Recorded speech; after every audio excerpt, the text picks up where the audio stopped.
All right. Hello, everybody, and welcome to another episode of the Fairly Decent Podcast. As always, I'm your host, Najee. Surrounded by some of my closest and dearest friends. Today, first of all, this is episode. What episode is this? 4? 4, 5. One of them.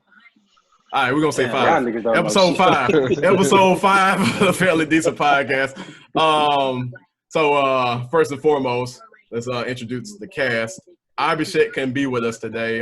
So in place of one millionaire, we inserted another one, Mr. Marquez Rollins. Oh shit, nigga gonna be sliding in my DMs. Okay, let go. Look, this is the millionaire placeholder right here. So you know what I'm saying, we ever need a new one, we just bring him in. To my right, we have Mr. Ware Brams, Taj Crutch. I'm on mute. My bad. Oh What's good? I got my razzle dazzle hat on. You stab when we grab them. What's poppin'? To my bottom right, we have the Geico caveman himself, T Love. Yes, sir. Yes, sir. Y'all like my new look? This is me. That nigga ain't found a haircut in like 4 months. Repping the L, baby. When you get them dreaded though? Facts. I'm thinking about it next week though. I feel you. Celebrate. And then speaking of my local dread head himself, Mr. Setmac to my left. Let's go. Go Hornets, baby. It's time for Big Mo basketball. Let's go. Ready. I got a real one. Yes. Mo Wills. Yes. Mm-hmm. All right, so, you know what I'm saying, today, as you can see in my background, you know, there's a reason why I'm skipping 5th period right now, but we'll get to that later. How everybody been? Good, man. We're chilling. Everything's opened up this way, but we still staying inside. Everything Gucci in my hood, you feel me? What about y'all? What about you? Oh shoot, for me, man, they furloughed us for they got us working 3 days. We off 3 days and we work 2 days out of the week. But the good thing about that, we still get full pay. So shit, my ass just trying to find stuff to occupy my time now. Yeah. Wow. So Yeah. back to what I said, our resident millionaire, you know what I'm saying? Facts. Nigga get paid not to work, bro. Right. Hey, man, that shit, Come on, see, man. basically what we did was we found a loophole up in the way the bill was written, basically saying that if you furlough a salaried person, you get like a 50% tax break or something like that. So they're gonna still pay us.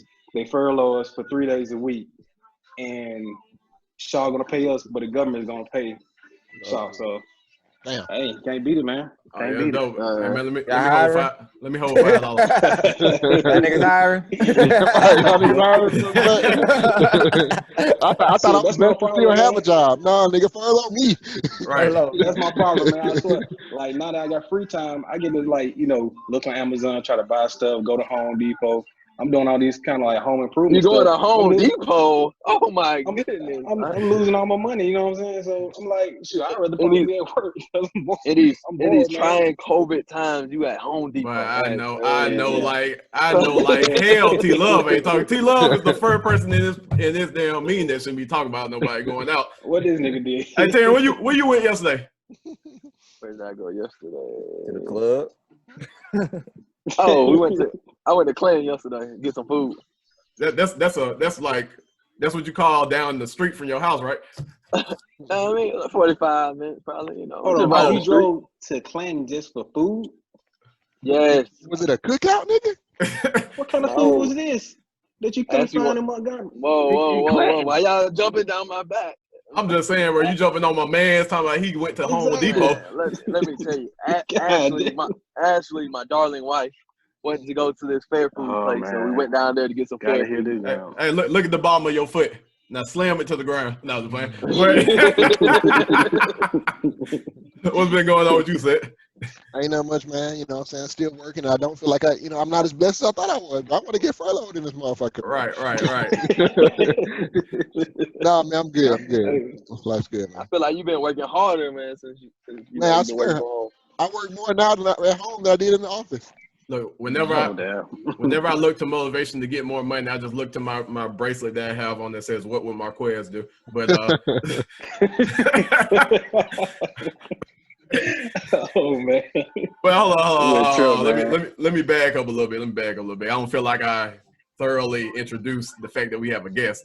So since Abhishek couldn't be with us, you know what I'm saying, we decided to invite, you know what I'm saying, our homeboy, you know what I'm saying, our man 1,000 grand Marquez Rollins with us. Yep. It's only right that he be the first guest that we have on the show. Bump Taj. But you know what I'm saying? But I appreciate the honor. But yeah, you know what I'm saying, You sound so humble. we had to do it right for the first guest, but getting into some topics, you know what I'm saying, we have apparently it's a reoccurring topic. I don't know how it became one, but the COVID news update, what's been going on in the world since Dun, dun, dun. since it got shut down. So I don't really think too much has been going on for real. It's same old same. The malls more are I vote. did hear that. I heard that they proposed a new $3 trillion bill Yeah. to give us another $1,200. Nancy. No house can exceed like over $4,000 or $5,000, something like that. It was like Oh, six. wow. $6,000. Well, you know, I ain't got no kids anyway, so I don't know nothing about that. And what else they said? Like first responders and all this stuff, they're gonna get like so much money. There's just a lot of stuff going on now. What I do want them to do is put some money to the student loans. Like everybody that owes student loans, instead of just deferring it or whatever, like for 6 months, they need to just pay half of with that, you know, with $1 trillion. Just give me $1 trillion. You know what I'm saying? Look, go Let your boy ahead, get something. bump all that. Go ahead and put that bill in place to get rid of this mortgage and this rent for a year. That would hell take care yeah. of everything. Hell yeah. Listen. Yes. I wouldn't care about nothing else. Like, look, man, you ain't gotta give me no more money. Just defer it, or not defer, but get rid of this shit. Make this shit disappear. You know what I'm saying? Take it out back, get the shotgun for about a year, and we good. If they take it for a year, I'm gonna go get my G-Wagon. I say talking about a G-Wag. This nigga want his G-Wagon. Don't take the student loans, bro. You get rid of the student loans, bro. We good. Yeah, we Well, good. what about the people who don't have student loans? What kind of incentives? Y'all do they get? good. Y'all good. You good. What you Well, need? shit, Right. I wasn't even talking about me. I was just Whatever. asking a general question. I pay Go no ahead, mind. Get to the bracket of people that, you know, make so much money you can't even see a stimulus check. So if you don't have no student loans, you're just like those people that can't get a stimulus check. So you're fortunate, sir. I thought I was in that bracket. I thought I was in that bracket until they sent my check. So I guess I ain't there.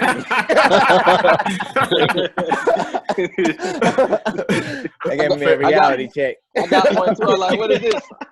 I was calling the IRS trying to see what went wrong. How did I get this money in my account? It's crazy. I will say one thing that I saw this morning. I read this morning. They said that the World Health Organization is saying that COVID-19 might be is looking to probably turn into one of those viruses that never truly goes away.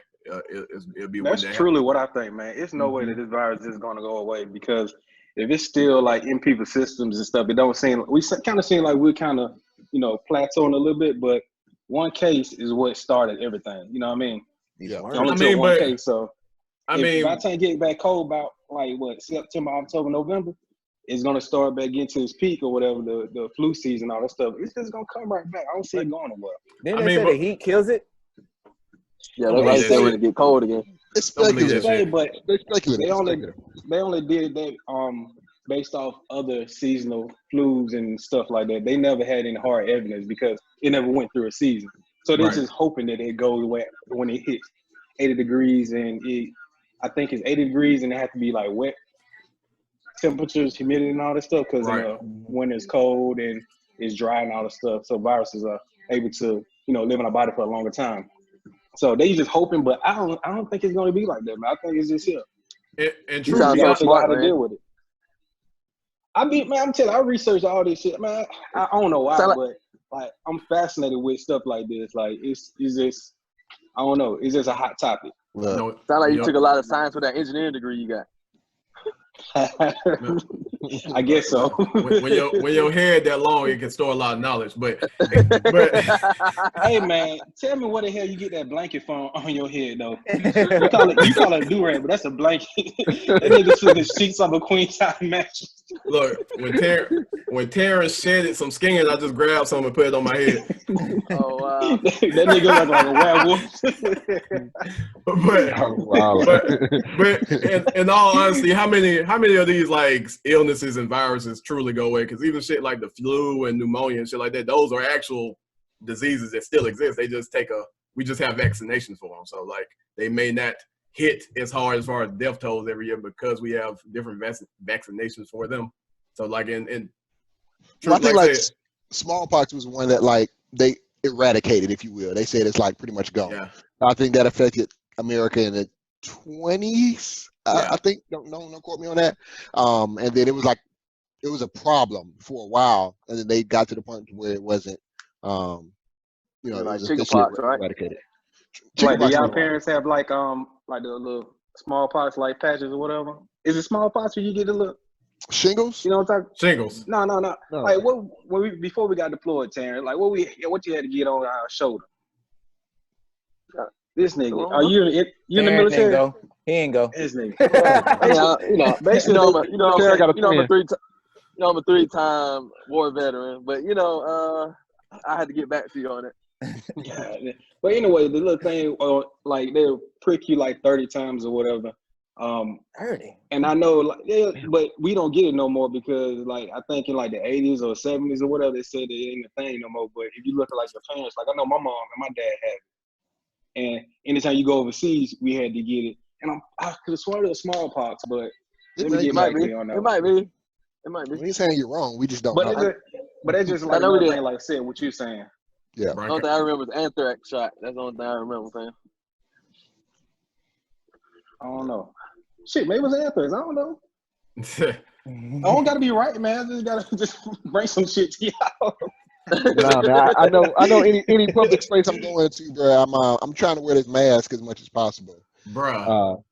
Yeah, so I ain't with it. Like I be having to like, get over the like, do I really want to wear a mask and all that? I see niggas walking around. There's this old 75-year-old white dude judging me with his eyes because he done lived through fucking bomb threats and more shit, you know what I'm saying, and all that. He like, fuck this damn coronavirus. These motherfucking youngins and they fucking mask. Fuck that. Bruh.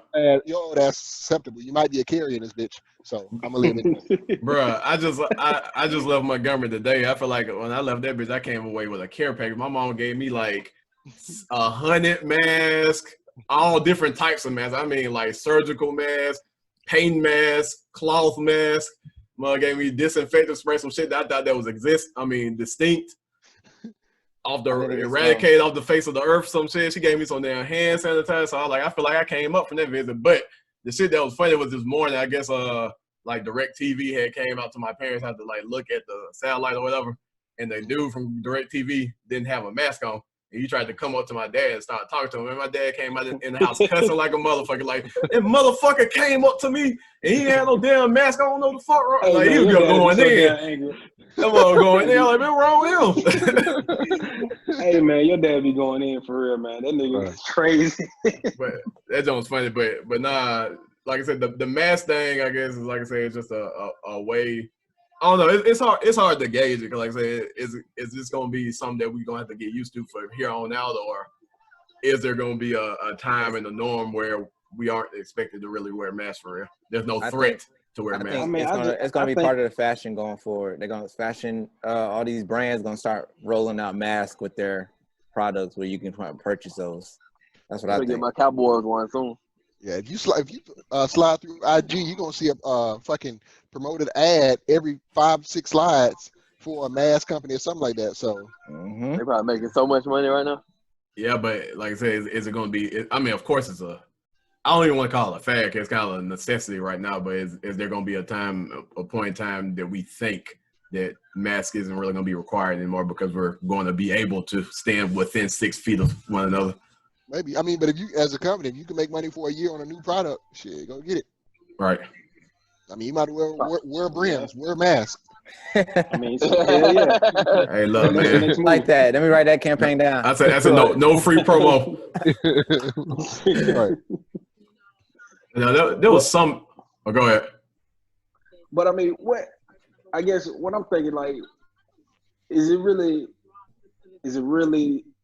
as bad as people think that it is? or is it just the fear of the unknown and the fear of something that doesn't sound familiar that causes people to do something that they may think that's rational, but if you look at all the other stuff like flu, like for instance, flu, if you research that, we have, I think, on average 50,000 people die a year from flu in the United States. Well over millions of people die all throughout the world, but in the coronavirus seems just like on pace for that. So, well, no, it's at, not to belittle the point. Like I think coronavirus is at 80,000, and it's only been in the States for 5 months. Right, and the thing about that, and that's something that I've been trying to research too. Yeah. From what I've heard, and from what a lot of people, if you just like research, like nurses talking about it, they say that since the government gives hospitals money, these first line people to first line defense people, since they get hospitals money, the more cases that you say was because of coronavirus, the more money they get. So if I say a death was because, let's say my hospital was filled because of coronavirus, or just because people get tested and all that stuff, or fill out the hospital beds, and then somebody I'm just say some crazy shit. Somebody come to the hospital because they got, a gunshot victim. They can't get proper care because they don't have any more beds. Well, that person died of a gunshot, but it's because they could have got saved and when so many people with coronavirus up in this hospital. Or if they went out outside on a bench versus on a hospital, like an operating bed, that charge that to coronavirus. Now that fudges the numbers a lot. Or if you have coronavirus and you die of something completely unrelated to coronavirus, if you die of anything, they're gonna say it's because of coronavirus. They're gonna say it's because it's weakening your immune system or whatever like that. So the numbers, from what I've been hearing, are not true 100%. Like I had coronavirus, it gave me a respiratory failure, and I died.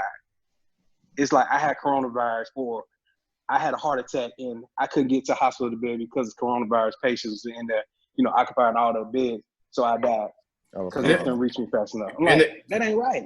And the government gonna see those numbers, and they gonna do what? Give them more money. They need more funding. And it almost seemed like the polar opposite for our country versus other countries, because other countries seem like they're withholding the numbers, whereas we're just throwing numbers all over the place. Man, if y'all look at China, they've been reporting 83 to 84,000 for the past 2-3 months, and China is the most populated, densely populated area, way more populated than New York. It ain't nowhere in the hell they only got 83, 84,000, and they've been holding steady for the past 3 months. That don't make sense. Clearly, Maybe, man. And I think they taking people in the back and shooting their ass or something. look, this is China we talking about, so like that's not. I mean, it's not like they never did anything for population control before. Even in the past, they just uplifted that shit. The one child household, like what, 4 or 5 years ago. Yeah, I mean, that's still a thing, isn't it? No, that thing like in 2016 they stopped it or whatever. I think, but that was there for a long time. People were taking their second born. If it wasn't a boy, if they first child was a girl, they're off fast. Yeah, they got the deal. Another thing is that adds to this just fear and unknown of the virus is, of course, the fact that we don't have a vaccination. Because if we had a vaccination, then you could probably more closely compare this to something seasonal like the flu or something like that, because although there will be a death toll for that quote unquote virus every year, it will be maintained better because we actually have some way to fight it versus just hoping that your immune system is strong enough to kill it on its own. Right. We don't have a immunity built up in our system for it. Right. So, it just seems like, and another thing about that, it seems like, bro, if you think about it, like if you hear somebody got coronavirus, it's damn near like hearing somebody got AIDS. Like you fear the fuck out of them for real, bro. Right. Think about it. Think about it. If somebody in your family got coronavirus right now, you be like, oh, I ain't never going to that house. Hell no. Keep him away from me. Or you hear your coworker got coronavirus. Yeah. Your ass ain't going back to work to talk to them. But it's like it's a fear related to it. But you know what I'm saying? They got a flu. Like, shit, they'll be all right. Look, 3 days out, they good. Look, I heard about some, the kind of piggyback on what Quay just said, I heard about some recently where this girl I know that works at a hospital, she said that this girl came into the hospital with coronavirus. No one knew she had it. They stopped there at the desk, at the front door, and they was asking her questions. Like, probably instead of just testing her, they was asking her questions. Are you have you had a fever? Do you have coronavirus? Do you come in contact with anybody with coronavirus? She said no to all these questions. Keep in mind, she had just went to another hospital in that same city, got diagnosed at the other hospital, and left that hospital because now they know she has it, and went to a completely different hospital to try to get I guess aid for something else. And then when they stopped her at the desk, knowing that she has it, when they asked her, she said no. Because I guess at the other hospital, she probably did answer those questions. Yeah, I've had a fever, this, that, and third. So they probably probed them to like, let's test her. But now that she knows she has it, she went to another hospital. Now she knows not to answer yes to all those questions. And they said that she made it almost to the ER with coronavirus. It was like right up until she got there where they kind of found out because she kind of told on herself. And like now at this point, everybody she's had contact inside the hospital with, nurses, doctors, whatever, now they've been put in a situation where now they don't know if they have it now. Now they got to quarantine themselves. Now they can't go home to their loved ones. Like there's a reason behind it because it's so sensitive and because it's an airborne transmitted virus. But at the same time, it's kind of like what Quay said, like if you find out somebody got it, it's like, motherfucker, stay away. Because like I don't want nothing to do with you. Right. Yeah. That shit, it's almost seems like it's like a death sentence. Like it's 100% fatality. Like your ass gonna die. And I'm like, dude, the numbers don't even say that. Like, what people don't know, the flu killed people under 40 years old way more than coronavirus. So you can, you know what I'm saying? Like, I know this doctor, and he was telling me that he had to resuscitate people in their 20, 25, 26 that had the flu and they're about to die in the, you know what I'm saying, in the ER. So I'm like, if the flu is killing younger people, then why don't we treat the flu like this? You know what I mean? Like we don't have, but when you have something that's common, something that you used to hear, and then you have something that has a vaccine, then oh shit, that's just the flu. That's right, man. It don't seem that bad. But if you talking about coronavirus, and then like when you got doctors that's scared of it, and you got the news and everybody is like, had this big fantasy around talking about it. Shoot, that make everybody scared. You know what I'm saying? Everybody just feel like, oh hell no. Like I said, hey, you got a corona? Fuck that. Nah, that nigga got that Rona. Fuck no. Bro. Right. Yeah. That shit's scary, man. I mean, it sounds scary. But if you break it down, it ain't really that scary. I don't think so. And it sucks because like the more you, like I said, I said in the previous episode, the whole saying that ignorance is bliss. The more you learn about this, the more you fear it. Because I happened to watch a video that actually broke down the virus on the like chemical level to actually tell what the virus does. And basically, just to sum it up, what the virus does is it hijacks your existing immune system, making your immune system work against your body instead of for your body to recover it. Now it's turning your entire immune system, something that's there to actually get away all of the bad shit. It's turning that into shit that's going to kill you. And that's, like I said, that's the reason why it's so back and forth as far as like how scary it is, because in most cases of the people who've recovered from it, the other antibodies and stuff in your immune system takes over the virus and consolidates it and gets rid of it before it has an opportunity to do so. But for people with weaker immune system, as they're saying, the immune system just get completely taken over and hijacked, and then it ends up killing them. So like I said, and like I said, it's a coin flip. All that shit you just said scared the fuck out of me. And I don't you know what I'm saying? I'm on the outside like, it ain't that bad. You just said this shit. I'm like, I don't want my shit high. Yeah, but it's a coin flip because I can't look at none of us inside this in this meeting right now and say, oh, their immune system is good enough to do this. Their immune system is good. Like no one knows. Right. So yeah, that's true. I think that asymptomatic stuff is really what scares people too. Yeah. You asymptomatic, and I think that, we had 1.2, 1.3 million cases. I think we really at 10 million cases easily, just because of asymptomatic. Like it ain't no way we cannot be at just with how populated this country is. There's no way we had 330 million people in the country. Yeah. Ain't no way we just said 1.3 million. Hell no, man. We got 9 million asymptomatic people walking around going to work all the time every day. And clearly, if you ain't do shit about it. And clearly, if you ain't showing any type of symptoms, you ain't gonna be like, all right, I think I need to go get tested. Like, if you ain't showing those symptoms, I ain't trying to go near a hospital. Exactly. Right. Exactly. That's the truth, man. That's like my remedies my grandma told me to make. Right.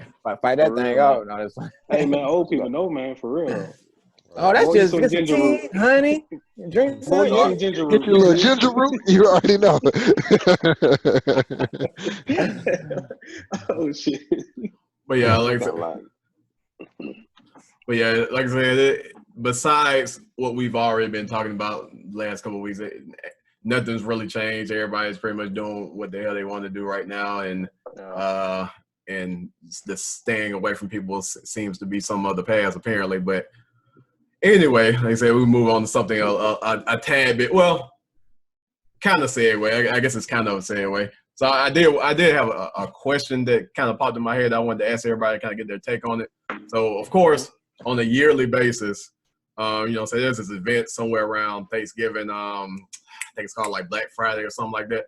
Mhm. And it's the annual event where people go out and kill each other over flat screen TVs. So IG. right. my question is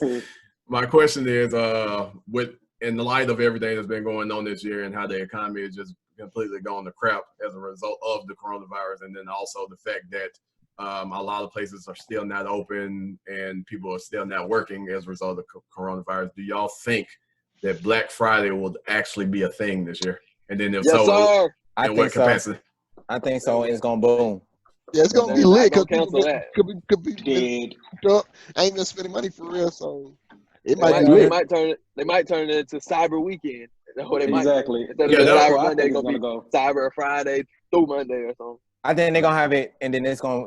Of course, they're gonna have the lines outside, but they're gonna let a certain amount of people in at a time, and they're gonna be limited to what products they can grab. And But see, it's I gonna, don't it's see gonna go. that. I don't see that happening as far as like the lines outside and people being in buildings because, like I said, you Man, can't. it's lines outside now. Yeah, that's how they. That's how Oh, they. yeah, And you see, it's in the mecca of it. you see that Jordan line, boy. That Jordan line was stupid in the gunk last week. That's Yeah. stupid. But what shoe? The The five, ones or the six? five, Oh, the five. five. Yeah. Man, I just call my plug, man. I don't know. I Man, don't know. I think that shit cancel, bro.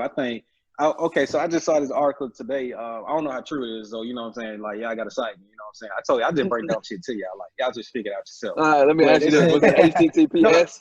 We just throw shit out and hope it sticks. Bro, don't you cuss to me no more. Don't say that shit. I don't know the hell you talking about.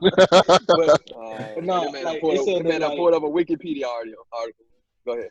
well, shit. Oh well. But like Jeff Bezos, the Amazon owner, they said that he's supposed to be set to be the world's first trillionaire. Trillionaire. I So- seen that. Yeah. So if that's the case, then that just lets you know how impactful, the cyber side of everything of selling shit is going to be for the Black Friday period. I think that shit gonna do numbers, man. It got to as far as ordering stuff. I don't think Black Friday is gonna be a thing. I just think it's gonna transform to more of a web based, like people ordering stuff, so they got to bulk up like the UPS and FedEx people and all that stuff. Like, I feel like that's gonna be the new movement because people are, what I'm saying, like I said, people are scared. And like when you don't have, I think I heard that you got to go through like a 18 month to 2 year period before we actually have a viable vaccine that people feel safe about. Yeah. So that fear is going to stay here for this year for sure. Might be here next year. So Next year, in too. that time, Or at least half of it. exactly. So I think this year, next year, Black Friday canceled. It's canceled, bro. And that's how I feel too. I definitely think that Cyber Monday is going to be jumping, and it might be like you said, Nigel, Cyber Weekend, like from that, you know what I'm saying, Thursday at night on Thanksgiving at 6 p.m. all the way to Monday night or whatever. That's how I see change the deals, probably. Yeah. And that's how I feel too, because like if you look at like a lot of these stores, like say if you go like Costco or something, they are kind of parenting the way their customers come in there anyway. Because like they tell you straight out the gate that, hey, we only got these in here. They only let a certain amount of people in the store at a time. They're not actually opening physical cash registers. They're only opening up to serve yourself cash registers and stuff like that. So on a store basis, it comes down to how if the actual stores want to do something completely cyber, or if they want to actually subject their employees and their customer base to what that may look like in the pandemic. Then also, of course, the local governments, like they have to know that Black Friday is like one of the worst shopping days of the year, and like people are literally on top of each other. And if you're trying to protect people from spread of the pandemic and like I said, the local governments have shown us that they just don't give a fuck in the last couple of weeks. But in the case of this, like they gotta stand in front of this and say, all right, this is how Black Friday is going to be this year. This shit is going to be. But they might get scared though, low key, because you know how people like to riot. So it's like no Black Friday, what? And then they're gonna act stupid anyway. You know, but we'll see. I mean, yeah, it's a toss up, man. You got to increase that police force out there. You know. Yeah. That's what I agree. But I think people gonna be out there full force heavy. Watch what I tell you, especially if they open it up and they give you that option. Yeah. But my thing they're gonna think, man, ain't nobody gonna be out there, so I'm gonna go out there, and that's how everybody gonna think.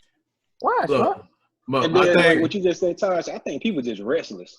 I think people just like people already answered like they want to risk it. I'm not about to lose my summer. Like everybody like I don't want to stay in the house. Like people just antsy as hell. So it's like they. You know what I'm saying? If they can get to a store and the store's gonna be open, they're gonna go. So I can see it both ways. I definitely think cyber is gonna be dope. Like it's gonna be crazy.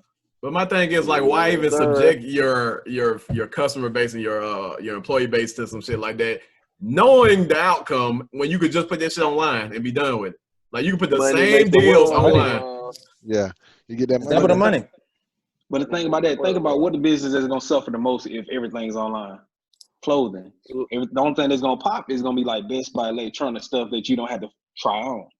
You know what I mean? Maybe like Macy's or something like that'll be straight, but like Macy's. But I'm just saying like a straight up like Express or like stuff like that. Yeah, Banana Republic, place like that. Like that's gonna suffer because you know what I'm saying. Though you can get, you know what I'm saying, the exact same jean size in two different pants. Or you know, one could be a this and one could be a that or whatever.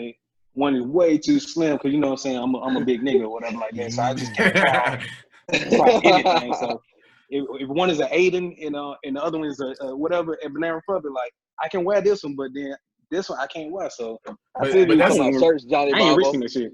But that's the case with ordering online anyway. Bro, I just did legs today, man. I don't skip leg day. Okay. Look, I ain't gonna lie. I don't skip that shit since Top all this shit started. My bad, Johnny Bravo. No disrespect. I'm gonna cut my hair. That's what you talking about. You talking about hair, Johnny Bravo. Okay. To be real with you, look like I can do a kickflip off the top of your head, but I'm gonna get on you. Just wait. But like what you said, that's the case anyway. Like you. With clothes shopping online, that's the risk you run, just period. So that wouldn't change with some Black Friday event looming. But I don't know, man. I think they're going to open the store just because they open barbershops and nail salons and all those junk. It's smaller. It's easy to maintain because it's like I ain't rushing to it, man. Look how close you're going to be, though.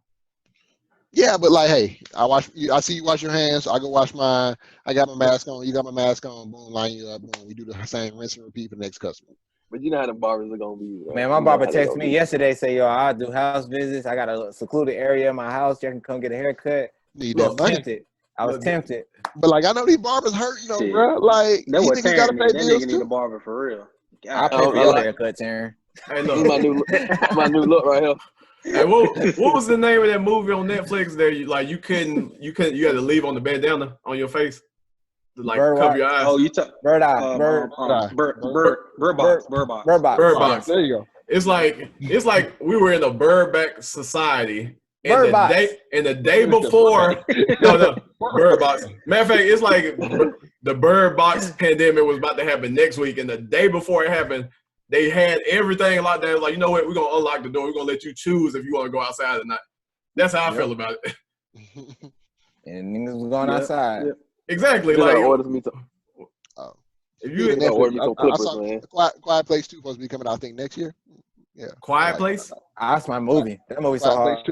Yeah. The movie where the sounds attract the monsters. Yeah. Any sound. You whisper.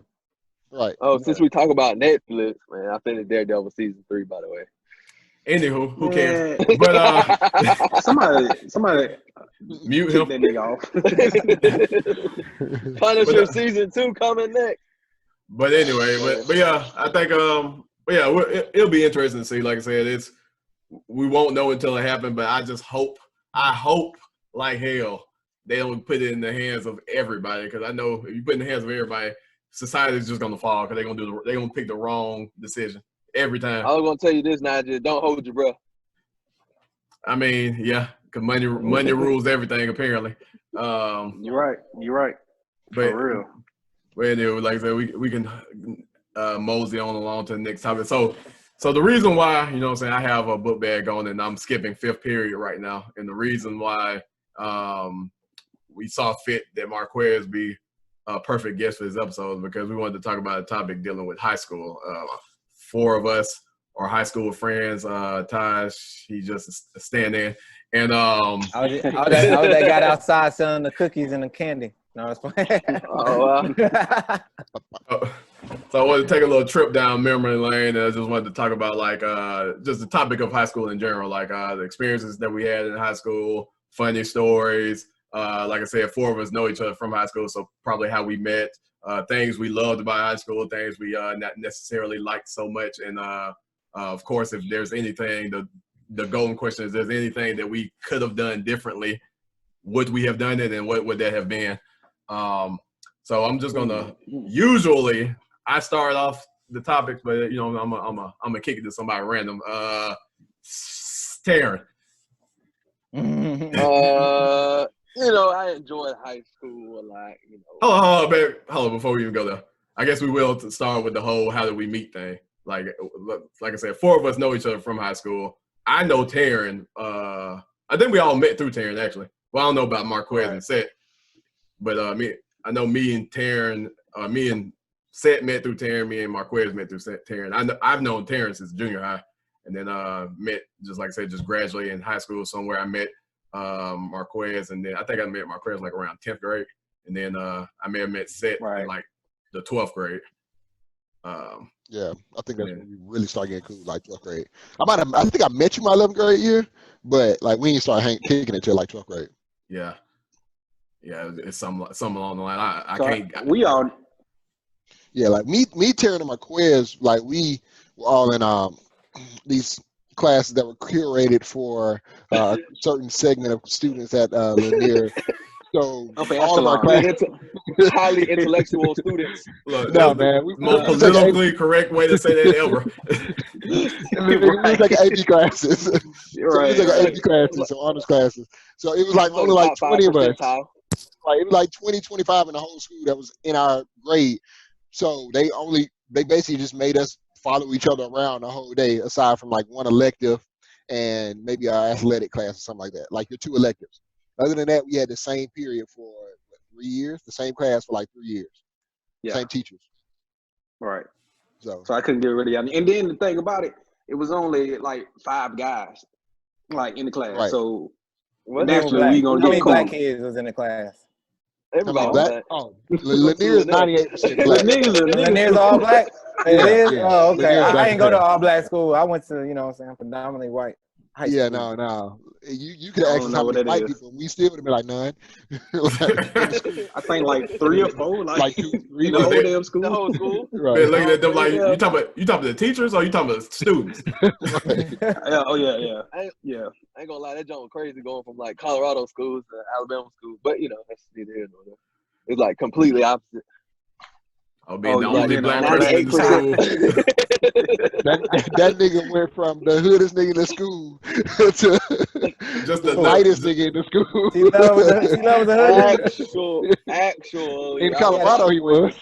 When Terry came to Lanier, this nigga was the properest nigga in the school. Like he had the softest voice. How do you introduce yourself to Marquez? Come on, bro.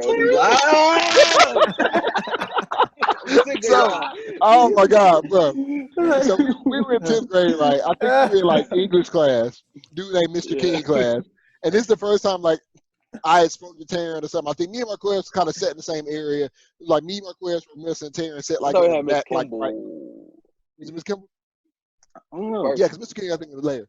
But we sat somewhere like middle to the back of the room, and like I think when Missa asked the question, she was like, "Hey, you, what's your name?"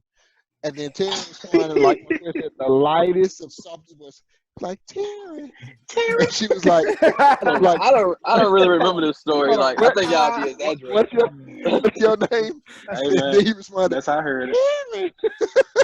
All right, hold on. Terry, would you like to come speak to? Terry said, I like sports, and that's it.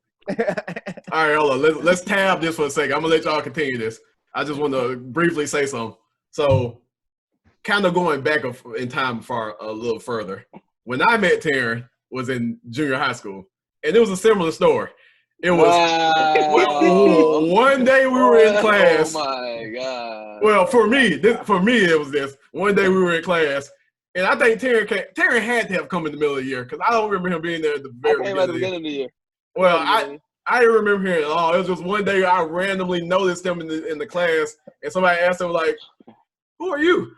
He kept saying, he was saying Taryn, and it took maybe a minute or two for us to register. He was saying Taryn. Every time he said Taryn, we like Terrence. Like, no, Taryn.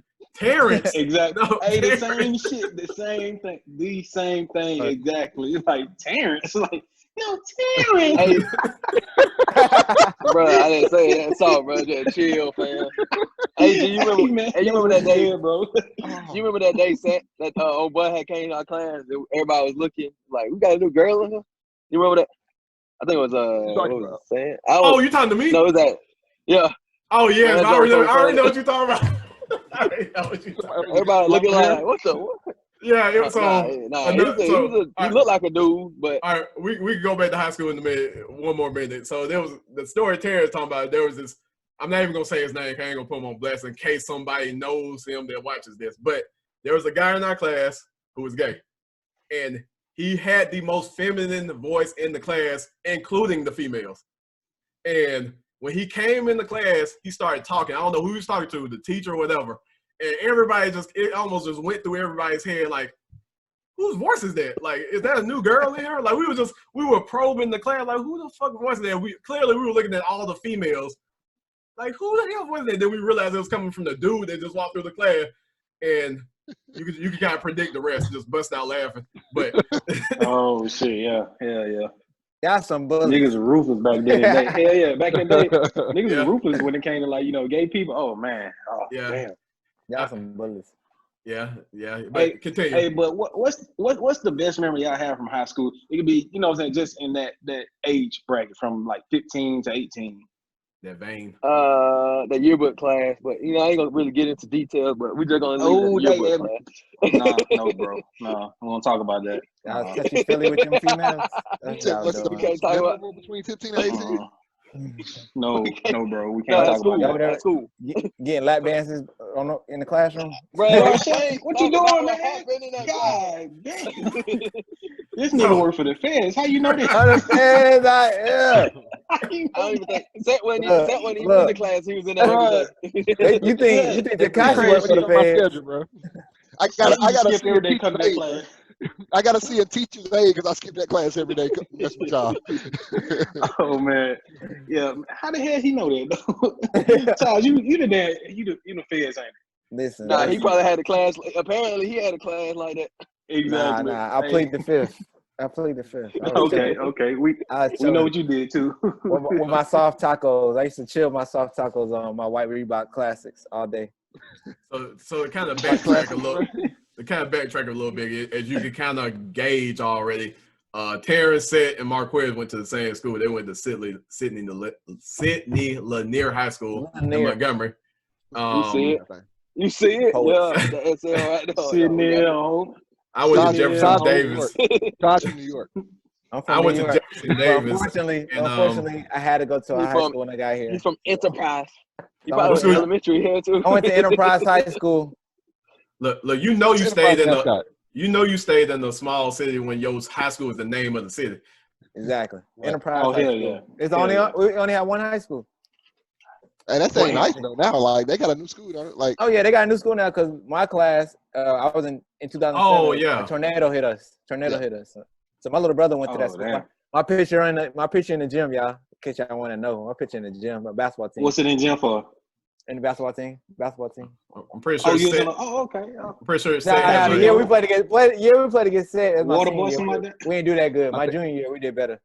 I think we clapped them. It was like 40, 30. My 40. junior year, we played Carver, which was Jay Hall. I don't know if y'all remember Jay Hall, but Jay Hall played for, I think it was Carver. Yeah, I know. They cheated us. We only lost, I think we was like 30-3 our junior year. Jay Hall used to get buckets though then. And then we lost in the playoffs to LaFleur, the Marcus Cousins. Yeah, that's Look, the reason why Seth and Taj are on opposite sides of me is because I had to break them up. They got to talk about high school, and that clapping that Taj took came up, and I just had to separate them. Listen, before I met Seth, I told Taryn, I was like, that I played against a lot of guards, but that one guard y'all had said was probably the best one I played against. Glaze, dark skinned dude. Yeah, Marquis Glaze. I've been watching his last. I held my own, but he was nice. I'll give him his he didn't get off that game. I remember that. He didn't get off that game. He got in foul trouble because the backup point guard came in and balled. Yeah. Talking about Jamie? Light skin. Kevin. Light skin guy. Jamie. Yeah. But no, I've been watching the last, as most people have, the Last Dance documentary. And when I tell you, so many mannerisms of Marquise that I see in Michael Jordan, like, for me to have spent so much time around Marquise, I'm like, bro, that shit sounds like some shit Michael Jordan would do. That nigga was a jokester, like a head, like that. No, that he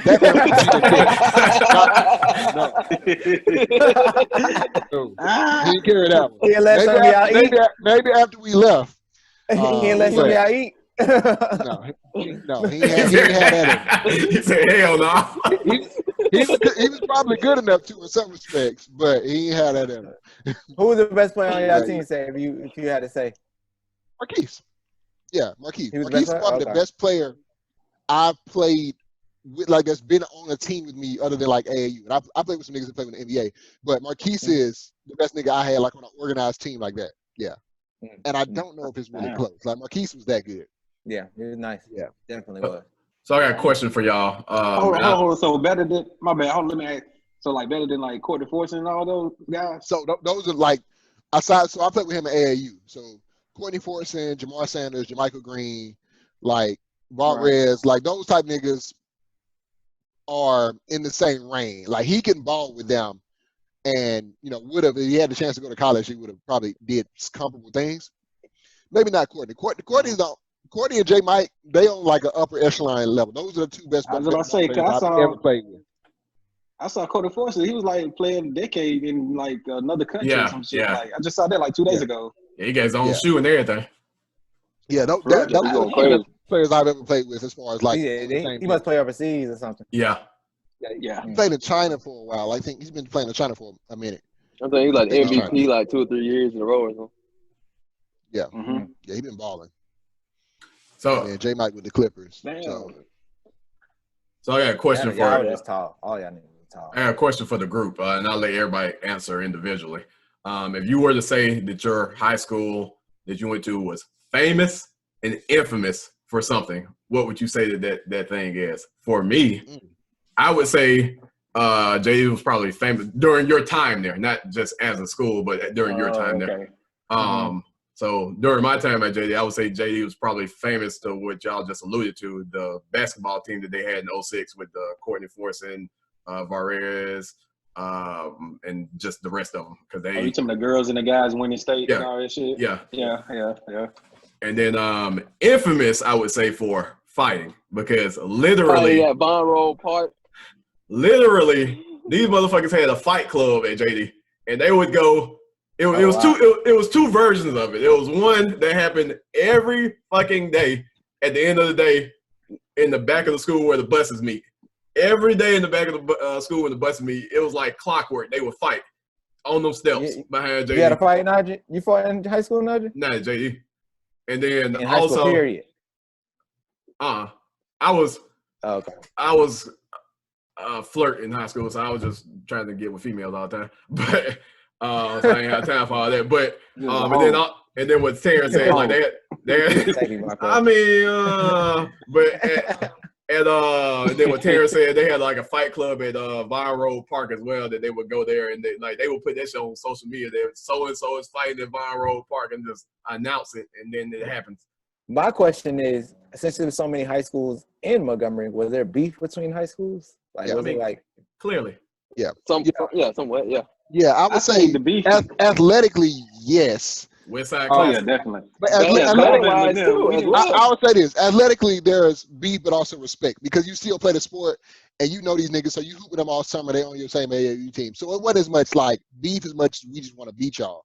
The fans probably took it more than the players did, more serious than the players did. Yeah. West Side Classic. West Side. Yeah. And I think the bands like were like beefing for real back then too. Oh hell yeah. Carv and Lynell, we didn't like each other for sure. Carv and Lynell, we never liked each other more than probably any school. I think Lynell and JD, like we really like we were like one school because like I don't know. In our area, like they split some of our schools up. Like I went to McKee, junior high.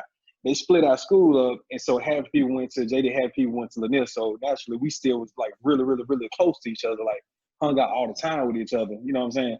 But like for some reason, I think Bellingraph was split between Lanier and Carver, but it just don't seem like they liked each other like at all. I don't know why, but I know I was way closer to a lot of JD folks, and it seemed like Lanier was way closer to JD than Lanier to Carver because that beef for the West Side Classic, like that shit was no joke. Like they didn't play with that.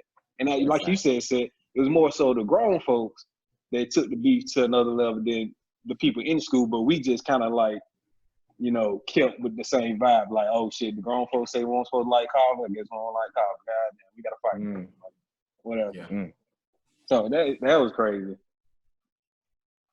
Yeah. But one thing I was gonna say that I missed about high school. I think hooping, man. Hooping is something that I don't do that shit at all. But like we used to hoop heavy, and I'm living in this damn white. Living in this white neighborhood right now, and like no kids go outside. Nobody hoop. Like nobody got a basketball goal. Like shit, I used to have that cul-de-sac. I mean, I ain't had no cul-de-sac back in the hood. Yeah, pull to the end of the road, man. You know, so we used to hoop like from every day 6 p.m. all the way till like 1, 2 o'clock in the morning till the damn neighbors calling saying that, hey man, y'all need to my baby sleep. I'm like, shit, we trying to hoop, man. Like I felt like we all had can't see nothing out there. I said, what? Can't see nothing. Real, it's so dark out there. Exactly. I said, exactly. Got mosquitoes biting our ass and everything, man. We used to hoop heavy for real. One of them summers, I felt like I was in the most in shape of my life because we used to hoop every single day. Bro, what? He's have a type of dunk contest in the back of my yard. Come on, Terry, you can't dunk. Man. But back to answer your question though, G, I think for Lanier, famous and infamous, I think during my time frame, so I'm 05 to 08. Famous. What was Lanier famous? I don't even know how to answer that question, really. I know my school. I would say maybe famous for, we had a good run in sports. Like that was for Lanier. That's the first time we had that good of a run from like 05 to 09. Basketball was good. Girls team won a state championship in 05. We went to the Final Four 2 years in a row, 08 to 09. Football went to like the second or third round of the playoffs, played over like a loss in a decently close game. So for us, that was the best stretch we've had since like the 60s or late. So 60s was dominant, and then late 90s we had a good stretch. And then infamous, probably we're probably infamous for one person who like the whole Gump knew. Like, don't even say it. Person ever. Oh man, I knew you was gonna say a dude named Diggy Doo. I already know what you're probably most infamous for Diggy Doo. Who was a Diggy Doo? Man. Everybody, look. I swear, you say his name, and if somebody says his name, everybody who had never heard the same name before responds that way. What's a Diggy Doo or who's a Diggy Doo? That's probably the most it's such a word that it don't even make sense. That's probably the most accurate way to answer. You had to look it up on your own time. Look it up. It's in the history books. He's a singer/dancer, entertainer. I think I know you're talking about now. Does a little bit of drag. I'm about to say, I think I know you're talking about now. Yeah. I think I've seen some videos back in the day. Yeah. So probably. Actually, you guys are JD's most infamous for I was gonna say that went viral. Hey man, hey, he ain't lying. That video was look. That video was on Times 20. Yeah. It was on the Tosh Point. It was on the Best Week Ever. It was on a lot of those like. They parodied it on American That shit was Dad. famous. That shit was famous. Yes. What was That's it? crazy, man. You said Like what was the it? three. It was like you 4 or remember? 5 dudes humping the air and humping the couches and. So you remember back in the day, Okay. like when you was in like junior high school, No. when the slow songs used to come on there, like slow grind on some shit. Yeah. That, but with a room full of dudes grinding on chairs with Pretty Ricky playing. And an ottoman. It was grinding on an ottoman too. Like I remember that shit specifically. Scared of What's that that. nigga name? Like Alan or somebody? I can't think of the nigga name. I don't really want to name drop. Yeah, I don't want to throw him on the bus like that. You're in the right direction, Bro, I don't know these niggas. I don't know these niggas just because if they on TV, I think I can name drop. I think so. And I don't live there, so fuck it. I can name drop. Oh yeah, Man, if I knew these niggas, I would call them out right now. oh I know their name, but because I went to school with them. But hey man, they famous, man. They get some, get some but paper. that might be borderline infamous and famous because the way you look at it. But yeah, that's most definitely they went so hard on them, but yeah. Taj, what would you say for Enterprise? Shoot. Enterprise wasn't really known for anything, but when that tornado hit our school, I feel like everybody started to realize where Enterprise at. Everybody thought Enterprise was like a rent-a-car center. Until we got the news. Shut up. You know what I'm saying? But I think that's the only thing we was known for that. And infamous, I don't know. Enterprise wasn't really infamous for anything. It was kind of like any famous football players come from there? Nah, not that I think. Oh, no, not that I know. Ain't no famous football player, basketball. Nah, I don't think we had anybody really. You say Enterprise. I think one of my basketball players they played on Harlem Globetrotter or something like that. But that was about it. So Enterprise is somewhere you get gas on the way to Panama City. On the way to Panama City. Hell yeah. Right. Stop. Yeah, everybody stop through there. Get you some food, get you some gas, you're good. Keep going. Yeah, keep it moving. All right, fair enough. Any funny stories besides the ones y'all already mentioned that may have personally happened to you? It's a gang of them, but like Mr. King was funny and just in general. But the first day he got there, that man was a tyrant. He said, "Oh, you laughing? Man. Get out!" That nigga kicked everybody out. Yeah. That's also a good thing about being like super smart. Like when we went to the office, it's like, oh, it's just you. Just consider this a verbal warning, and then you go back to class. Man. They had enough bad kids that if you get in trouble, like they're like, all right, bro, you good, just go on now. We got some real stuff to deal with, One of y'all got suspended from high school? Nope. From high school? Hey, me and Taryn almost got suspended one time, man. It was we didn't even get in trouble though. No, we did get in trouble, but it wasn't our fault, man. That lady wrote me something. It was like Miss Sumner's. No, our Spanish teacher died, right? Or she was like terminally like ill, or you know what I'm saying? She was gonna die. I'm sorry, I don't mean to sound like this, but it was 13 years ago. So she passed away. And so they had a permanent substitute teacher, and we just gave them hell. Well, by we, I mean the other people, because I'm a son. It was a black lady. lady. Why you gotta say that, man? Yeah, it was a black lady in a wheelchair. Yeah, it was. She wrote every single last person up that in existence in the fucking class. And I thought we didn't get suspended.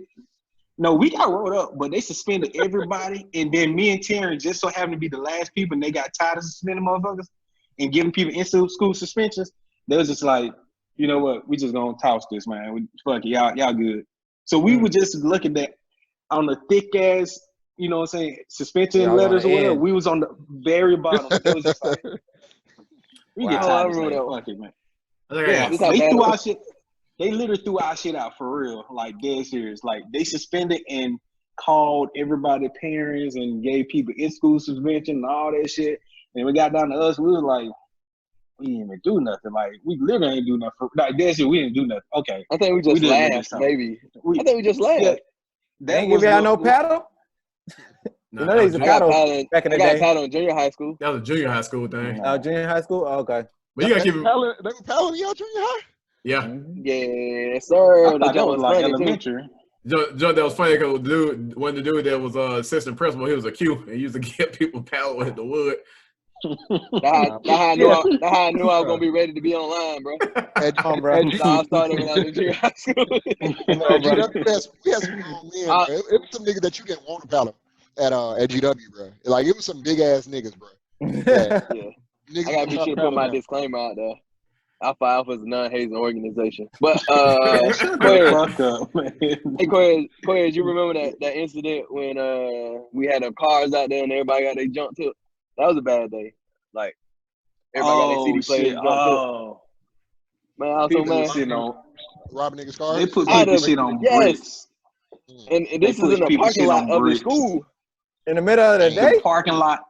Yes. In the middle of the day. The school sit literally like the parking lot sit on the edge of the road, the main road, and you can see if you look out the front door, you can see the parking lot of the, you know what I'm saying, the students. It ain't no gates, none of them around that shit, but they put like 10 cars on bricks. They broken people's shit. They stole CD players. They stole stereo. They stole everything. During school. Yes. Yeah. During school. Yeah. Like niggas come out and they shit like they had rims. They had 22s, but they ain't having no more. That shit was gone. Like for real. First of all, how you had 22s in high school? Hey man, you can't really talk about that type of stuff right now. Man, whoever did that shit need to work for NASCAR. Then we had drug busts so many. Oh, yeah, I remember that. I remember that. Weed out the window and all type of junk, boy. Yeah. They throwing the loud out. Dang. They had the dogs in the school. It was mid, but they sold it. Mid. Sold, okay. Yeah, you gotta keep in mind we went to school during the different times. I think the only thing I can remember getting suspended for was having a cell phone in class. Oh, speaking of cell phone, but I got my cell phone took up one day. I committed insurance fraud, y'all. I feel bad about it. I got my cell phone took up and I reported it stolen. Technically how you look at it did get taken from you. Oh, this nigga crazy. You ain't never get it back. I got a new phone. Hold on, what phone was it? What phone was it? Razor. It was the one we was in, I think, the Spanish class. And the principal walked behind me. I didn't see him. He's like, yeah. I can't get it back. He's like, no. I was like, all right, bet. And I told my dad, like, my phone got took. Somebody's phone got stolen for real, though. I remember. Was it Ted? Was that you? I think my phone got stolen once in high school. Oh, in the gym. In the gym. Yeah. In the gym. Yeah. Oh, yeah. Shit. That's when we were playing hooping. I remember that day. Yeah. Oh, you was mad as fuck. Yeah, I was mad for you too. I remember that. I got nobody would have left that gym if it was me. No one would have left the time. Everybody would have. Because like it was the end of the day. It was like only people left at the end of it was the niggas that was hooping. So everybody on that court would have to catch a fade before I find my phone. No, man, because so many people came in the gym. So many people came in the gym, and then by the time he even touched his shit, it was on like 5, 6, 7, 8, 9. You know what I'm saying? It wasn't that many people, but it was like 40 people in the beginning playing pickup, and then I think that was the day you opened the gym for everybody. Yeah, dang, you opened the gym? Yeah. Oh, yeah, they had to catch the fade. You had the keys for the gym. You opened the gym. Yeah, they would have had to catch it. It was like 40, 50 people, and I was like, where are all these motherfuckers coming from? Who told these niggas? I didn't invite everybody that you invited the first time. I haven't invited them. I would have locked the doors, and I would have like, let's get it. We're going to find this phone. Shit, was that? This doesn't sound familiar. Man. Yeah, you probably was there. Yeah, I said, this doesn't sound familiar.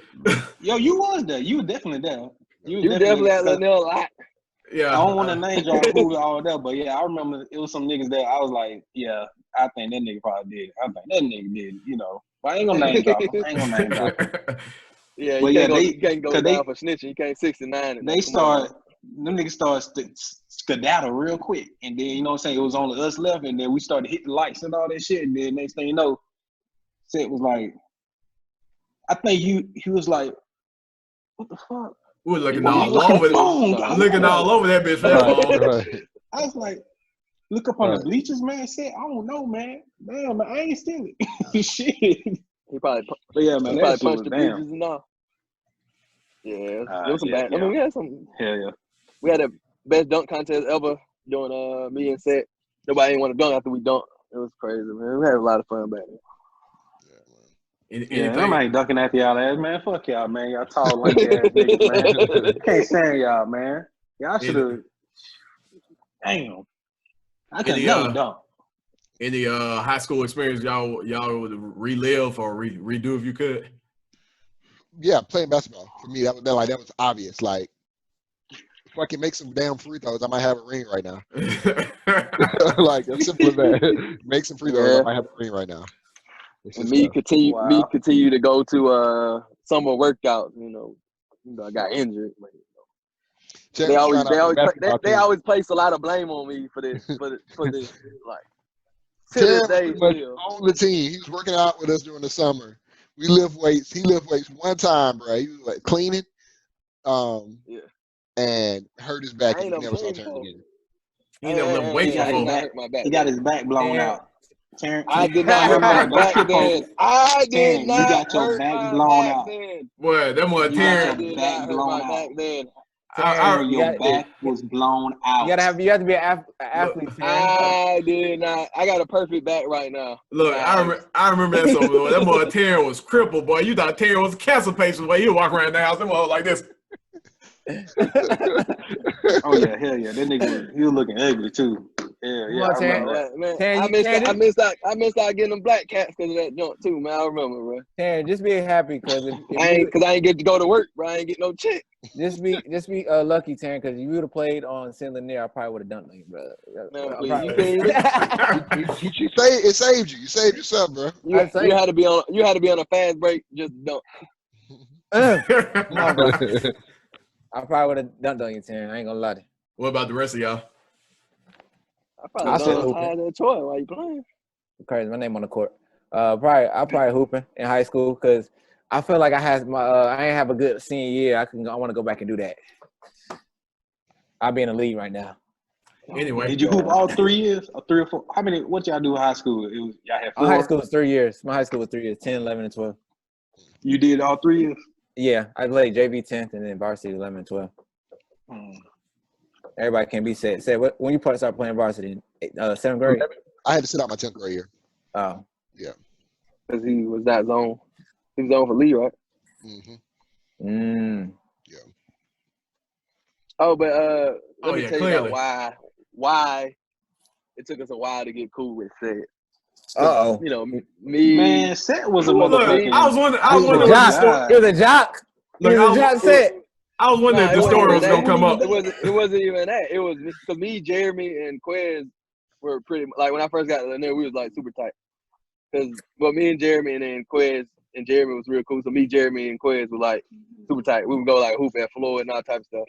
But there's this particular girl. I'm not gonna name drop, but she talked to Quez and she talked to Seth. But she was talking about each one of them probably with each one of them. Oh, she's doing that. That makes sense. So it kind of created a feud, and they like pretty much like F him or whatever. But it all worked out. But they can add more details if they want. Well, I mean, she was pretty much like putting stories out there that I can't say that. She's trying to cover her track, man. She's trying to cover her track. I can't speak on it. Look, but me and my boy, we cool though. It's all good, man. We let bygones be bygones, bro. We good. But I was beefing with him by association. Right, because me and Tam was cool for like day one, like for real. We were cool for like day one. Blue Jabot with the LeBron sneakers, man. Way back man. Clean, wasn't it? had to have blue strap. Had the blue strap, blue letters, white strap, blue letters, blue strap, white letters. I had all, man. I'm trying to tell you. I can't do it, man. I can't do it. Over here. They gotta make them skinny. Look, coming from New York, we ain't wear them. We ain't wear them. You gotta make them skinny. For real? I ain't wear felines. I ain't wear felines. I ain't wear jabos. You ain't wear diggies either, did you? Y'all ain't wear them at Enterprise? That's crazy. You wear like Bathing Ape? Yeah, they wear Bathing Ape if you can get your hands on it. It was hard to get it back then Ty's wearing size 12 Jordan though. Come on, bro. It's LRG. It's LRG. Nah, don't skip the fact that you wearing a size 12. South- Nah, I ain't no South 12, bro. Y'all Pole. niggas rocking Rockaway there. Rockaway, Sean John. You know what I'm saying? Yeah. First of all, Sean John. stop talking like he from New York. Yo, son, watch your mouth, B. You violate. Me and G was on that Rockaway LRG hard at one point. Clearly, bro. You just gonna Hey, for real. spend a whole check. I knew I was in Anytime some Jordans Alabama. drop, you had to go. I had to go get a South Pole. I mean, a Rockaway Sean John fit or whatever like that. But I had to You go correct get that fit quick. to match that shit. Look. Let's stop beating around the bush. Let's stop avoiding the elephant in the room. What's that? The fact that some of the clothes we wore back in high school, we still can't fit to this day. 3X, but I was just talking about my Steve Little shirt. Well, my pants so big, I had rubber bands at the bottom just to hold it up when I'm bleeding on my shoe. Oh yeah, I used to wear 38s and 40s, like for real. Polos that would have still been quality even like 12 years later. That was Clearly. like 3X. I'm like, nigga. Listen. Yeah, my Like, polos man, I we throw had. this away. I had like polos in high school. Remember, I had polos in high school. They were so big. Taryn came in my closet. Boy, let me take these. They were so big. Down to Taryn. And Taryn about 6'9". Look, I got a polo sweater in my closet right now that I'm just now, for the first time in my life, able to wear. From back then. I've been the same size as middle school, so I ain't wearing none of that stuff. Yeah, with the size 12 Jordans though. Man, my biggest size was 11. The Jordan used to run small back in the day. So, Nah, he gave all them. He sold all them. He's like, bro. I'm gonna say what? Jordan shoes used to be made kind of small back in the day, so I thought my foot was gonna keep going to 11. So Look, I see this as being a perfect segue moment to get off this topic. So speaking of Jordan, did everybody watch the last 2 episodes of The Last Dance? yeah. Oh yeah, yeah. I watched the All right, well, fair enough. We'll catch you up. Oh, you didn't watch it yet? I watched the first one. I watched 7. I ain't watched 8. Okay. Did 7 show? 7 was kind of similar. 7 is when he left the league. 8 is when he came back. It ain't to play games with you. It's to aim with you. So 7 is So I got a with question. his dad and everything. So 8 was when his dad died. Yeah. I got a question. So y'all saw, I think it was 3 or 4 or whatever. So he said something that it was I think it's 5 or 6. But basically he said that, mentally that he was breaking down and like he was not mentally in basketball on his first 3P, the third Right. Yeah. finals or whatever. He said he was mentally breaking down. So do you think that if he would have stayed in basketball, He would have lost some. that he would have won the 4th, the 5th, Nope. the 6th, like everybody think? He might have, but he would have lost some in between though. No, I think that retirement got him fresh again. Like he got a little Right. hungry. You miss the game, you get a little better. Yeah, I think the retirement did everything for him, and that was the reason why he did have a second 3P. I personally don't think that he would have won. Okay, this is just me. might have been- I personally He might have got another one. I personally don't think he would have won another one. In my opinion, It's hard to I would say. just say that shit. It's hard to say because I see I see where you're I coming think he would have from. lost though. But at the same time, I'm just gonna play devil's advocate.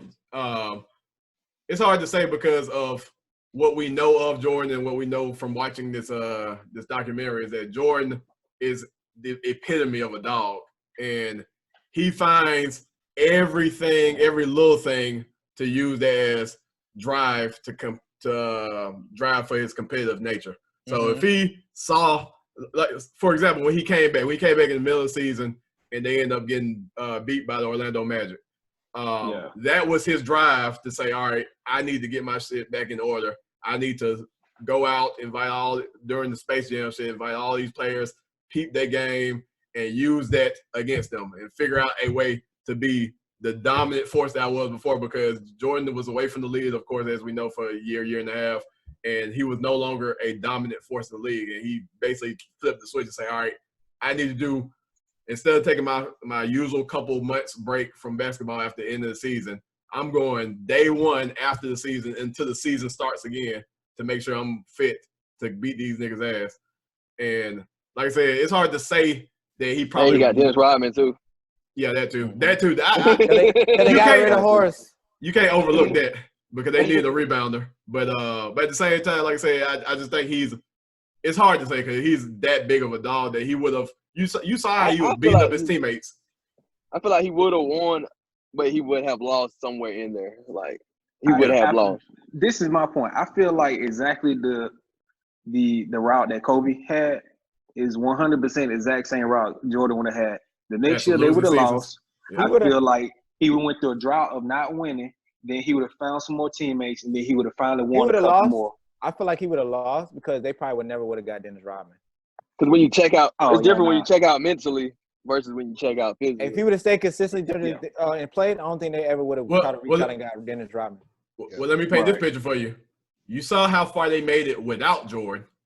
Now you insert Jordan into them same teams. Do you think they would have made it further or somewhere around the same? Talking about 94? Yeah. They would have won, probably. But the next year they were so bad, they got to semi. I don't think so, man. The reason why I don't think so because like he was such a tyrant and they were so happy without him that they meshed as a team because they had the same kind of work mentality with him as he would have been with him there. But the fact that they ain't had to worry about nobody hollering at them and, you know what I'm saying, fucking with them and slapping them and, you know what I'm saying, all this bullshit. They just was they were actually enjoying the game. No, they were playing free. I think they was looking missing over their shoulder. I think they still was missing that leadership too because how Scotty just say, I'm not going to play. I'm not going to play. That kind of killed the momentum of everything. Now, if Jordan was out there, that would have never happened. Would never happen. They probably could have Well, it would never happen because Jordan would have took the shot. Exactly, but it wouldn't. Nobody would look at Scotty no other type of way neither. They would have Drew to play for Tony Kukoc. I don't believe it. Jordan was there. But I don't believe. You never know. Phil said he seen Tony making that shot a lot. So, but you saw what they triangle work wonders. Yeah, they say they were in this triangle better than they ever in Chicago them years that Jordan went there. Yeah, but they had to. The next year went so bad because they lost Horace Grant, and Horace Grant was a very important piece. Yeah, clearly, contrary to what people may believe. But he'll put them hands in Jordan. But go ahead. But you remember what they said about Jordan in the Bulls as a whole? They said I can't remember who said it. They said at a certain point it seemed like the team became the team plays to get them to the end of the game, and then Jordan took over the game at the end of the games to get them to win. So the team would get them to the competitive state, and then Jordan would be there to basically just close the games for him. See, and that's the privilege that LeBron never had. LeBron had to get everybody to the end and finish. So, you know what I'm saying? That's the one little input I had to throw in there about LeBron. He didn't have a team. He didn't have a team to carry on through the whole fourth quarter while all in the fourth. They stay talking about LeBron's first team, but that Cleveland team was one of the worst teams probably ever to even make it to the final. But LeBron probably wasn't beating up on his teammates, making sure that they played the way he wanted them to play too. Nobody was coming to Cleveland. Mm-hmm. But you got to think about it. That kind of mentality was not like if there was a Jordan, identical Jordan right now in 2020 or 2015 or whatever you want to call it. He'd be hated. No. He was hated. He was hated then, probably. He would have been kicked out the league by now. Being honest with you, because that shit wasn't flying no social media era. The closest thing with that mentality is Russell. Nah, Kobe Bryant I would say Kobe. Crazy to him. I say Russell because Russell don't care about nobody out there on that court. Nah, I would say Kobe because listen, look at the story. Look at all the shit that we see about Jordan right now, and then all the stories we've heard about Kobe's teammates. It's almost the same thing because they say Kobe is so competitive that he would literally be like. I feel like Kobe became like that because he heard stories about Jordan. But not I don't think that was natural. I don't think that was naturally in him like that. I feel like he was talking about Jordan. But he did that for his whole career. Like that's how Kobe was. Right. Like Kobe wasn't liked until like late after he changed numbers. At that point, niggas started to like him. Yeah, like niggas hated Kobe in some respects because he was more of a brat too. Like he didn't have the same respect that Michael Jordan was either. Like Kobe was a little bit more of a. But when he turned 24, they start looking up to him. That's why they start liking him. It wasn't because the attitude changed. But he was still hard on his teammates. He came in cocky because Harry Jordan said, "The young cat gonna try to make you go make it a one-on-one game." Yeah, air balls and jump. Kobe always had something to prove. Kobe definitely played with a chip on the shoulder, like he always had something to prove. Fuck if he open or not. Like I don't care if 3 niggas guarding me. I'm about to go at it. I'm going in. You saw that clip where he said, like, when he was, I think he was getting interviewed, they asked him, like, when did you realize that you were just, like, better than anybody else? And he said something like, when I was 8 years old. Who said that, Kobe? Yeah, Kobe said, like, when I was 8 years old. Wow. I played against the other kids, and I realized they didn't have any in a left hand, so I would just sit on their left hand and steal the ball and lay it up. He was like, she was like, how many points did you score? He like, 60. 60 as an 8-year-old. I'm like, what? Oh, the crazy thing about it, like Jordan never like really said that, like publicly never really said that he was the best. That's crazy. Like all his interviews, he gave like perfect good answers. Like we're a good team. We're gonna win. We're gonna win together. Bro, when that dude was like, "Can I get a ticket?" He was like, "Oh, I don't care if they got to sit next to God." He's like, "I'm God." That nigga knew he was the best. I was just saying, like, you fuck around and look at one of them cameras that's behind the scenes. Right. Like, Jordan talking shit. Yeah. I'm about like in the camera. Like LeBron said, I feel like we're gonna come back because I'm the best player in the world type jump. Like that's why a lot of people gotta realize make that like comparison. Jordan, he had a public image that he knew that he had when it came to like Nike and like how much he sold in like the first like 3 or 4 years when they only project him to do like 5 million in sales in the first 3 years of his, Jordans, but he did like 180. Yeah, something in the first year. Like that shit was crazy. Like he knew he had a public image. Look at all these interviews in this last ride. When he was like had to come as a press conference, he was suited. Yeah. This nigga ain't coming no gym. He ain't coming no bullshit. He can't do that. You couldn't do that stuff back then though. I don't think. What? Like now it's a lot. No, they didn't implement. Like getting fined and stuff. Yeah. They have a dress code to AI. Yes. Exactly.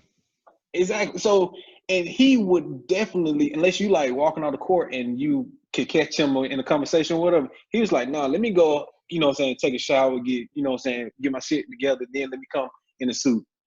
That's his public image. He already knew who he was. He knew what the fuck was gonna happen. You know what I mean? So you gotta be like KD, man. Just come out there with the hoodie on, with the gym shorts every single time. That boy don't never put on clothes on. KD don't even get haircuts, bro. Like, what we talking about? That nigga hair just don't grow. That nigga been quarantined ever since he been in the league. So I know 07 shit. So I know Seth didn't see episode 8, but the rest of you you can pick up on it, Seth, but because it's a common knowledge. But do you think episode 8 says a lot about the legacy and just how good Jordan was, in the sense that he came back at the end of the season, the Bulls got beat, put out the playoffs, and he spent the very next day up until the next time, up until the season started, preparing for that season to get back at Orlando, and that ended up being the season that they won 72 games. Right. So it was them getting put out the playoffs by the Magics that made Jordan so mad, livid, to the point that he said, "You know what? We getting back in the gym the very next day up until the season starts." So he knew he was out of shape. To prepare. Well, he was like that with baseball though. He was just like he just had to have a chip on his shoulder. He went so hard for baseball that he got in baseball shape as good as he can get. So he had to get back to that level that he was at in basketball because it was totally different. But I'm saying, but do we see work ethic like that nowadays? I think, Jordan got a whole documentary that's romanticizing right now and showing behind the scenes. We have that level of access in some respects, but we won't know until 10, 15, 20 years when you see LeBron.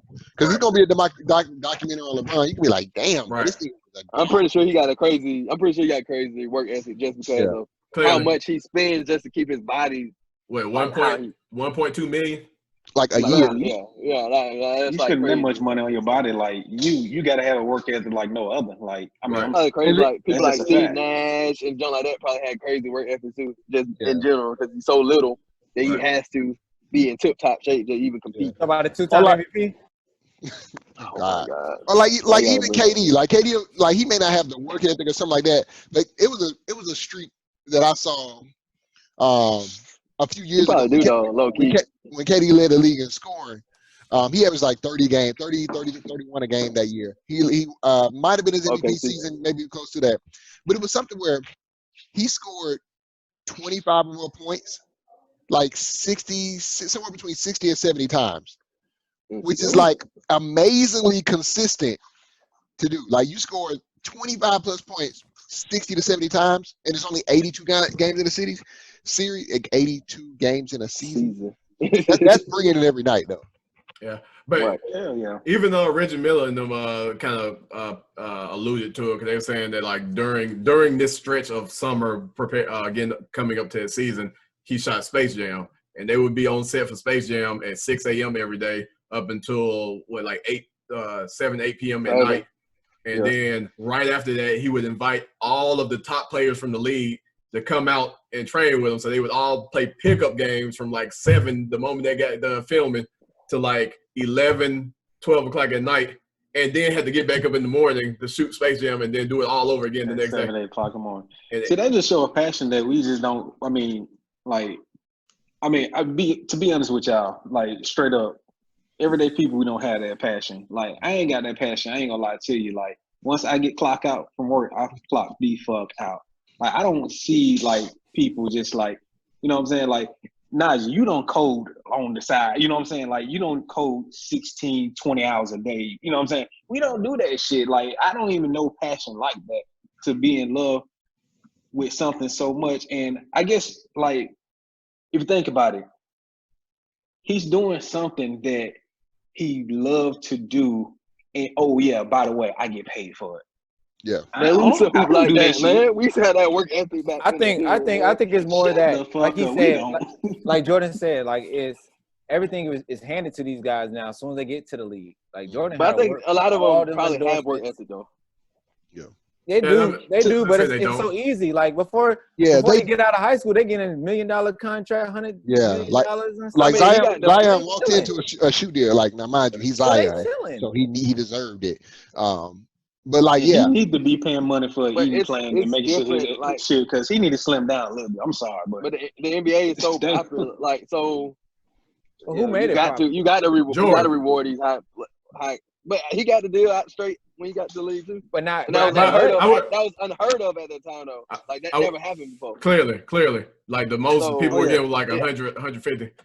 It started like Jordan, he's the father. He's the father of everything, as far as like skill set and everything, as far as the money, as far as branding, as far as all school. that. Shoes, all this shit. It's just like he's the father of all this shit, because he was only making $1 million, $2 million, $3 million a year until like his, I think what it was, his 8th, 9th, 10th year. Like his 95, I was just looking at his stuff. He had like, he made 31 million, and then he made 33 million. Yeah. His last 2 seasons in Chicago. That was unheard of back then. Exactly. To kind of shed light on what Taj just said, like to look at a different aspect of this, Jordan is like the father of basketball in the sense, because a lot of basketball globally became popular because of the Jordan era. Like people from China and all these other countries, they were introduced to basketball widely during the Jordan era. And of course the Dream Team. The 92, yeah, exactly, Dream Team. They didn't know who John Stockton was though. But that's another day, another story for another day. But it's funny because I watched a but I watched an interview with Steve Nash, and he was talking about like how today's NBA players or today's up and coming basketball players, they kind of have it almost easy or handed to them because there's so many outlets for them to learn the game with AAU teams, training camps, videos, this, that, and the third. Whereas when they were coming up, like in the Jordan era, because he talked about like in the Jordan era, Jordan was his favorite player of all time. And in those days, the only thing that you really had to do or had at your fingertips was just going, finding friends and playing one-on-one pickup games. Like that was your way of training. That was your way of learning the game. It was actually just going outside and playing. You didn't really have all of these different outlets that teach you fundamentals, teach you the game, this, that, and the third. Yeah. Right. The game definitely evolved so much from back then and now. But George, you could definitely see he was the father of it. But now what he's done, to a high degree, like a lot of people play like that right now. Like you see the way like Jordan finished at the rim, or how he is like doing all this acrobatic shit. I mean, Kyrie Irving do that shit. Kyrie Irving do that shit every night. Athletic player then. Exactly. Then But him now, he's just like everybody. Everybody, but like I said, he's the father of it. You know what I mean? Like I said, Kyrie Irving do this shit.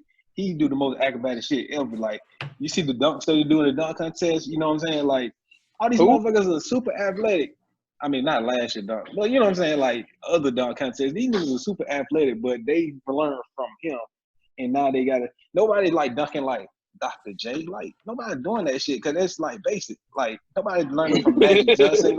Nobody learned their crossover from Magic Johnson. They probably learned Like, a lot of stuff from Magic Johnson, though, like passing. Nobody learned that bull, passing, having a wide vision, but nobody learned how to fucking dribble from Magic Johnson. Nobody doing that shit for Isaiah. Nobody doing that. They learned that shit from Jordan. Isaiah Thomas said he would have been like Kyrie, boy, if he played in today's basketball.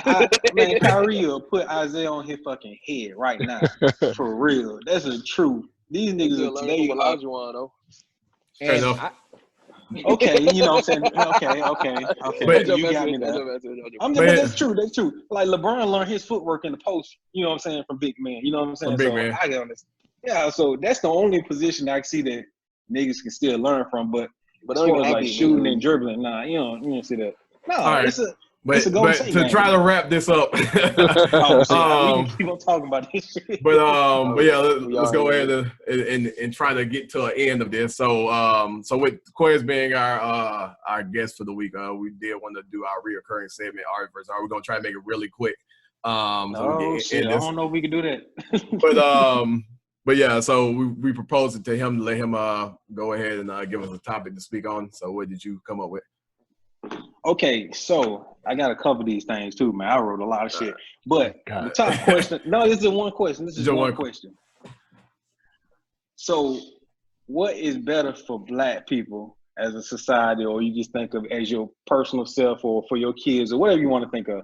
What is better for Black people, trade school or college? This is from your experience. You know, we all educated, you know what I'm saying? Someone went to college, all this stuff, military educated.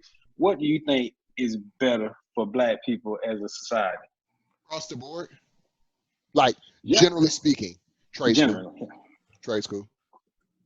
Yeah. Less that you coming in to a career where you can start off 50s, 60s, make up to close to six figures, consistent income, easy, early. Yeah, trade school. Yeah, it's only 2 years too. Yeah. Yeah, I probably agree. That's something I've been battling with. I've been thinking like I would want to teach my kids, like, you know, look into trade school first, because next to no debt, you learn a trade. And then, like, thinking about my dad, he was telling me, like, for Lanier, you know, the school that three of us went to, he said that he was learning how to lay bricks. He was learning electrical work. I was like, in school? That's crazy. I was like, how the fuck you learn that in school? Like, for real? Like, that's something that they took out of the, you know what I'm saying, the hood school. They took that shit completely out. So now we coming up in an era where we don't know how to, like, you know what I'm saying, I got a YouTube how to fix shit at my house, you know what I'm saying? Like, we don't have that possibility.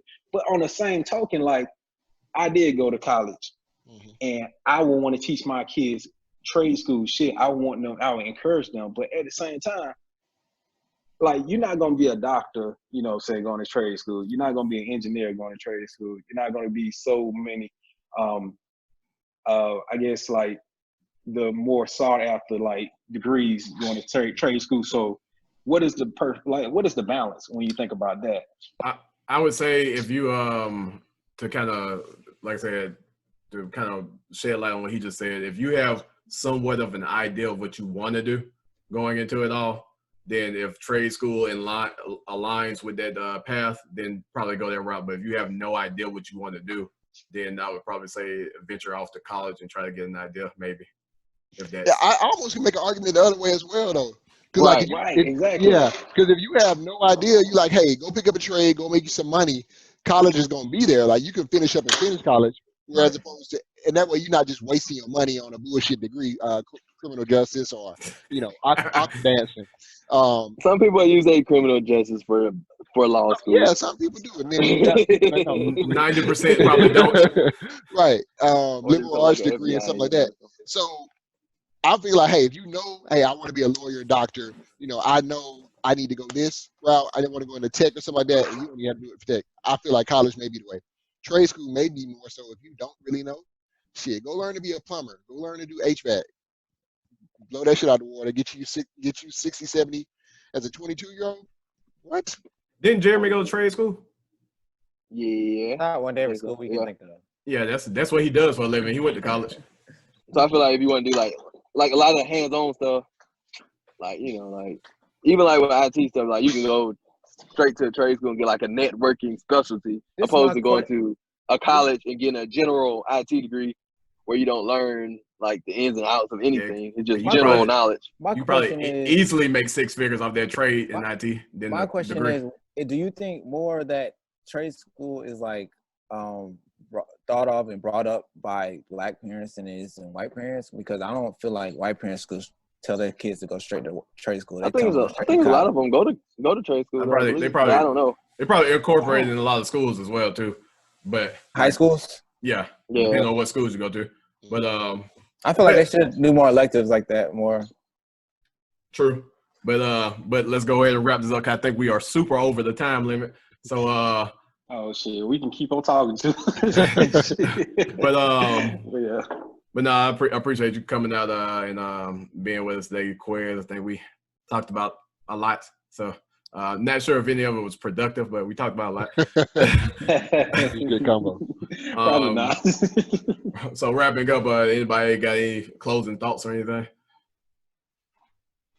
Nah, man, I appreciate y'all, inviting me out. Anytime y'all need a person, hit me up. Let me know.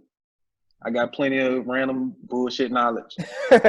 Might be real, might be fake. You know what I'm saying? There's a lot of fake news out there anyway, so shit, I can spread some more. God. All right then, Don. You voted Republican in the fall, bro? Fuck no. Hell no, man. Hey, man. But I appreciate everybody listening. Till next time.